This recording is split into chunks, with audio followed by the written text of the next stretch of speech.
ભાવનગર શહેરમાં ગંગાજળિયા પોલીસ પેટ્રોલિંગમાં હતી તે દરમિયાન બાતમી મળી હતી કે જૂના બંદર રોડ ઉપર આવેલી સીતારામ ગ્લાસ નામની દુકાનમાં દારૂનો જથ્થો રાખવામાં આવ્યો છે। બાતમીના આધારે પોલીસે તાત્કાલિક દુકાનમાં રેડ કરી હતી। રેડ દરમિયાન દુકાનમાંથી કુલ 126 બિયર ટીન મળી આવ્યા હતા, જેની અંદાજિત કિંમત ₹18,900 થવા જાય છે। પોલીસે સમગ્ર મુદ્દામાલ જપ્ત કરી રાકેશ ઉર્ફે રોકેટ પરસોત્તમભાઈ બામણિયાને ઝડપી લીધો હતો। પૂછપરછ દરમિયાન આ બિયર ભરતભાઈ ઝાલા પાસેથી લાવવામાં આવ્યો હોવાનું બહાર આવતા પોલીસે બંને શખ્સો સામે ગુનો નોંધી આગળની કાયદેસરની કાર્યવાહી હાથ ધરી છે। પોલીસની આ કાર્યવાહીથી વિસ્તારમાં ગેરકાયદેસર દારૂના વેચાણ સામે તંત્ર સક્રિય બન્યું હોવાનું સ્પષ્ટ થયું છે।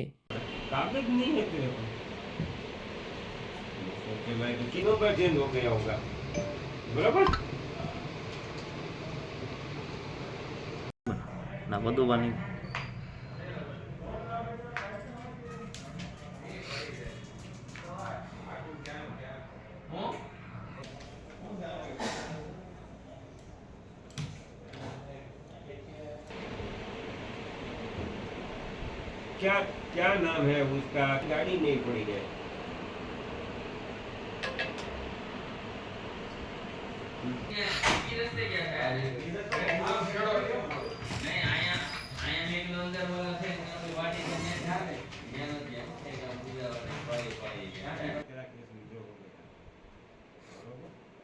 लेकिन तेरी गाड़ी जो है गाड़ी